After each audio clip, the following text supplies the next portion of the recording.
Bismillahirrahmanirrahim. Assalamualaikum warahmatullahi wabarakatuh. Alhamdulillahirabbil alamin. Assalatu wassalamu ala asrofil anbiya'i wal mursalin wa ala alihi wa sahbihi rasulillahi ajma'in. Amma ba'du. Asyhadu an la ilaha illallah wa asyhadu anna Muhammadan abduhu wa rasuluh la nabiyya ba'dah. Pertama-tama, marilah kita panjatkan rasa puja dan puji syukur kita kehadirat Allah Subhanahu wa taala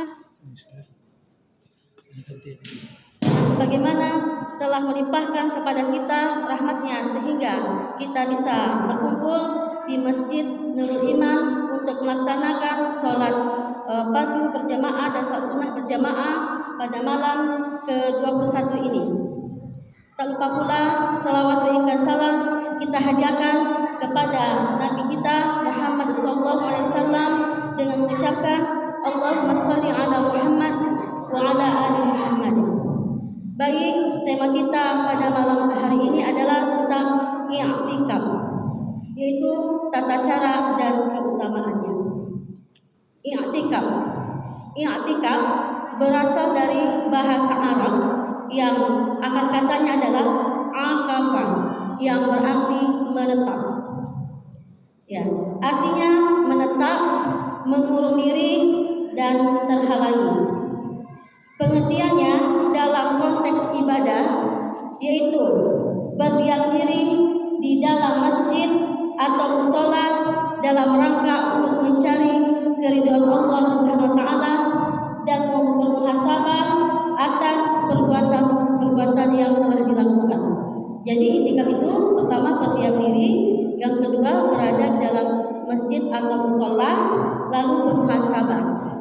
Jadi boleh di masjid, boleh di mushola. Walaupun namanya masjid, tapi kalau tidak dilaksanakan sholat 5 waktu di dalamnya, maka tidak bisa dilaksanakan i'tikaf. Syaratnya baik masjid atau mushola minimal dilaksanakannya sholat 5 waktu, baru kita bisa beriktikaf di dalamnya. Selanjutnya berdasarkan hadis Rasulullah SAW, itu hadis Ibnu Hibban yang bunyinya, man ya'takafa ma'i, siapa yang beriktikaf bersamaku, falya'takiful ashra al-awakhir, maka beriktikaflah 10 terakhir pada bulan Ramadan. Jadi iktikaf yang dianjurkan itu adalah pada 10 terakhir bulan Ramadan, mulai malam 21 sampai akhir Ramadan. Jadi marilah kita sama-sama mulai malam ini kita melaksanakan i'tikaf di masjid atau di mushola terdekat. Selanjutnya yang disebut dengan orang yang beriktikaf adalah mu'takif. Jadi orang yang beriktikaf berdiam diri di masjid itu disebut dengan mu'takif. Apa hukum i'tikaf? Hukum i'tikaf, hukum asalnya adalah sunnah. Ya, bisa wajib, bisa haram, bisa makruh. Wajib apabila orang tersebut telah bernazar ingin beriktikaf, maka dia harus beriktikaf untuk membayar nazarnya. Haram apabila perempuan atau istri ingin beriktikaf tapi tidak mendapatkan izin dari suami. Makruh apabila mengundang fitnah. Jadi bagi perempuan jika ingin beriktikaf, ya pertama izin dari suami atau orang tua, ya tidak mengundang fitnah, tidak memakai wangi-wangian, menutup aurat dan menjaga sikap. Lalu apa saja rukun i'tikaf? Pertama, sebelum i'tikaf kita berniat terlebih dahulu.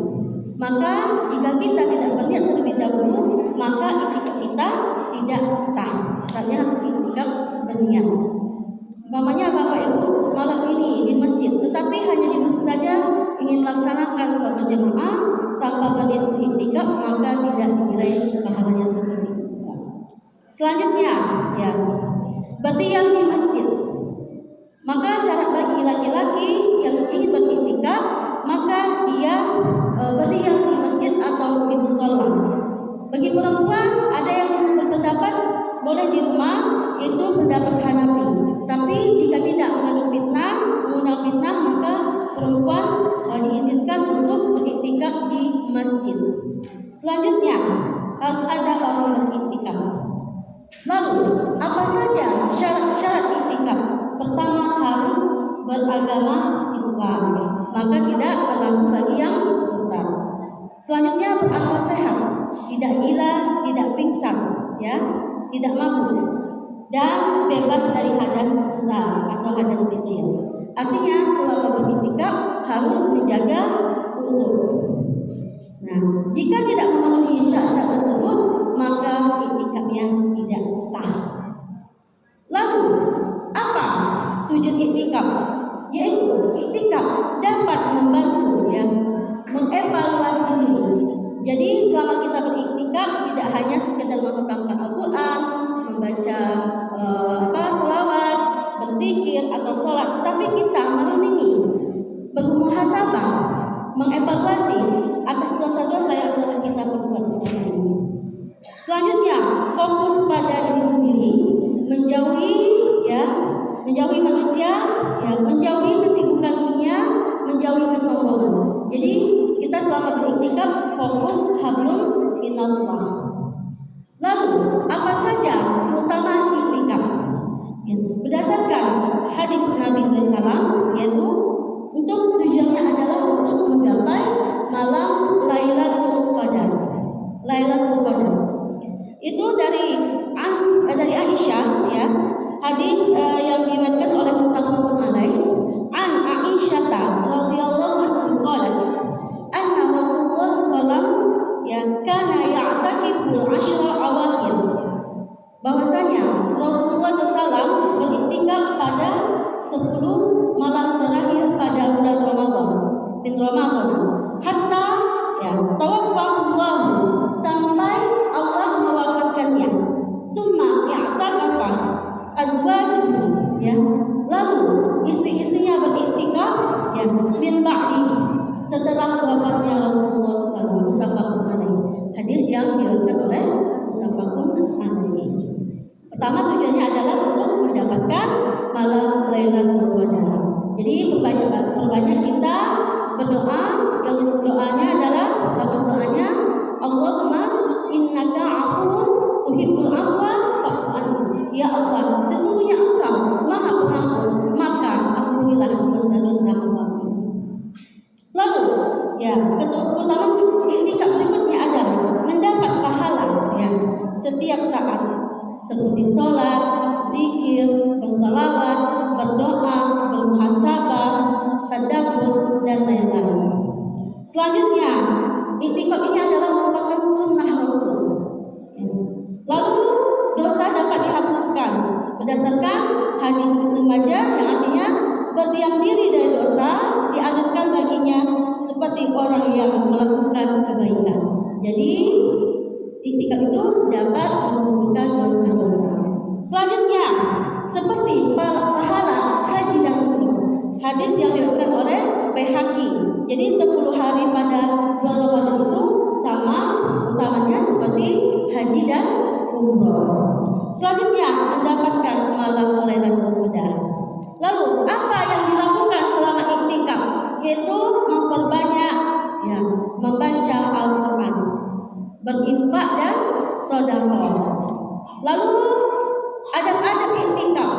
Pertama, berdoa kepada Allah seperti doa tadi, dan boleh kita meminta doa selain ampunan. Apa yang kita harapkan selama ini, yang kita cita-citakan untuk kebaikan dunia akhirat. Selanjutnya, ya, membaca zikir subhanallah walhamdulillah wala ilaha illallah wallahu akbar, serta beristighfar, bersalawat, membaca Al-Quran, menghindarkan dari perkataan-perkataan yang mungkar. Contoh, umpamanya ibu-ibu ingin berniat untuk beriktikaf, tapi sambil iktikaf ibu-ibu juga ngerumpi. Jadi selama iktikaf kita dilarang berkata-kata atau berbuat sesuatu yang tidak diridhoi. Jadi fokus untuk beribadah, tidak untuk bercerita atau melakukan perkara-perkara yang tidak bermanfaat. Selanjutnya, sedikit makan, sedikit minum, dan sedikit tidur. Jangan iktikaf di masjid dijadikan alasan untuk tidur. Jadi orang selama di masjid dari siap witir sampai menjelang subuh ya, kerjanya tidur aja. Ya, lebih banyak tidurnya daripada zikir atau sholatnya. Jadi tidurnya seperlunya saja. Jadi target pada itikaf ini bisa mengkhatamkan Al-Quran. Selanjutnya menjaga kebersihan. Jangan sampai selama di masjid kita mengotori masjid. Umpamanya makan di masjid atau minum kita membuang sampah sembarangan. Ya, niatnya itikaf tetapi mengotori masjid. Jadi jagalah kebersihan.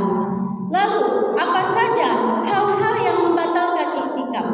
Nah, di antaranya maaf ya, hubungan suami istri maka tidak boleh dilaksanakan ketika iktikaf. Lalu ya, mabuk yang disengaja, ya murtad, haid, nifas dan keluar tanpa alasan. Jadi kan ada orang yang iktikafnya full time, ada yang part time. Yang full time itu kan pagi dan malam, ada yang malam saja. Ya boleh, selagi niat iktikafnya diperbaharui. Tetapi selama kita beriktikaf ya, diusahakan tetap berdiam diri di masjid, tidak keluar kecuali untuk hal-hal yang penting saja seperti berwudu, memperbarui wudu, atau untuk makan atau untuk minum. Baik, bapak-bapak, ibu-ibu, itulah tadi yang bisa saya sampaikan.